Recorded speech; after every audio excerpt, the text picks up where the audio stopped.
On est pas mal. Tiens, je vais terminer sur un petit truc, les amis, un petit peu perso et un petit peu sympa, mais qui peut vous inspirer aussi, les amis.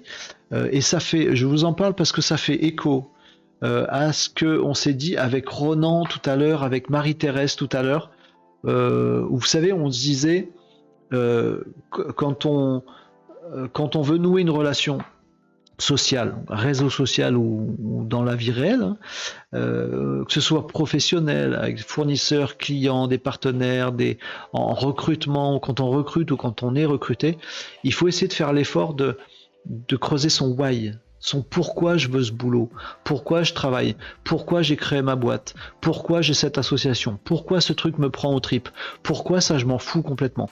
Définir votre why. Je vous invite à regarder les livres sur ce sujet de Simon Sinek notamment, sur le why, sur le pourquoi. Définissez ce qu'on appelle les cercles d'or, golden circles en anglais, dans la langue de Simon Sinek, celui qui a conceptualisé tout ça. Pensez à faire ça.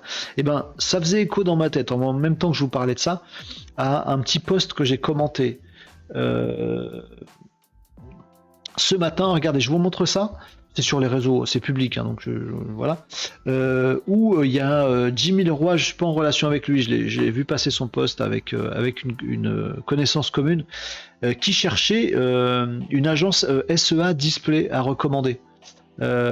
Qui disait, voilà, en gros, sa boîte à lui, là, celle de Jimmy, c'est Opic, non, Hop 1C, Hop 1C, Hop 1C, Hop 1C, est-ce que je connais pas sa boîte, je sais pas comment ça se prononce, mais voilà, cette entreprise-là, lui, il fait, si je comprends bien, de la publicité sur les réseaux sociaux. Et il dit, hey, vous connaissez pas une boîte qui fasse de la publicité Google à recommander, parce que en fait il précise après, il dit c'est pas pour avoir un fournisseur, c'est pour faire des partenariats, parce que comme je fais des pubs sociales pour mes clients, bah je serais content de leur recommander quelqu'un qui fasse des pubs Google, ce serait super complémentaire.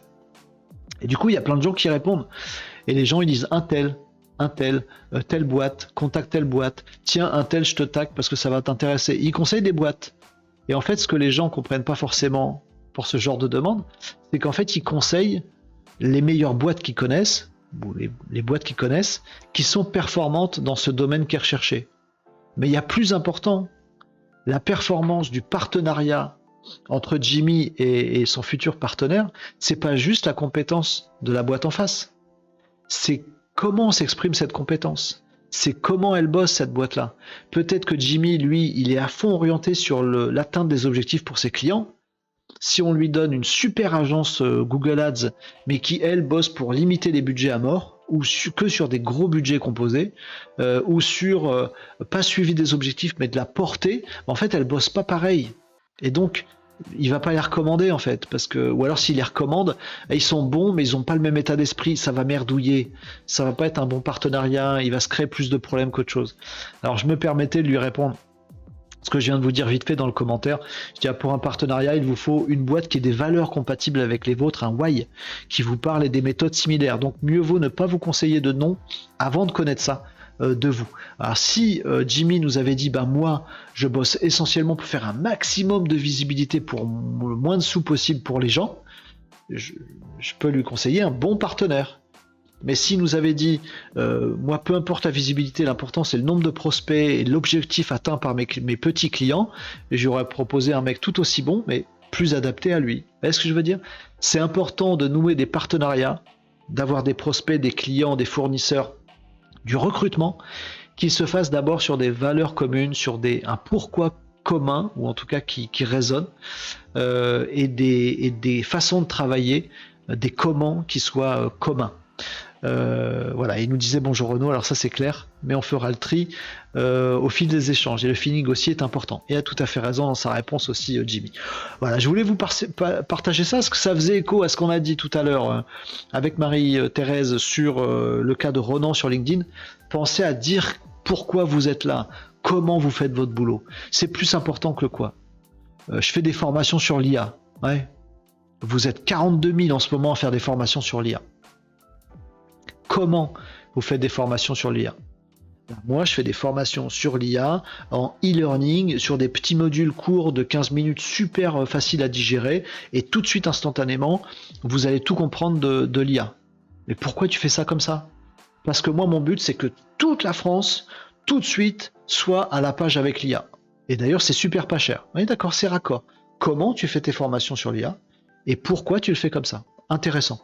Mais un autre formateur sur l'IA, t'es formateur sur l'IA aussi, bah t'es comme lui, t'es pareil, il n'y a pas de différence. Ah, t'es juste 10 fois plus cher. Oui, mais attends, comment je fais mes formations sur l'IA? Moi, je les fais en coaching.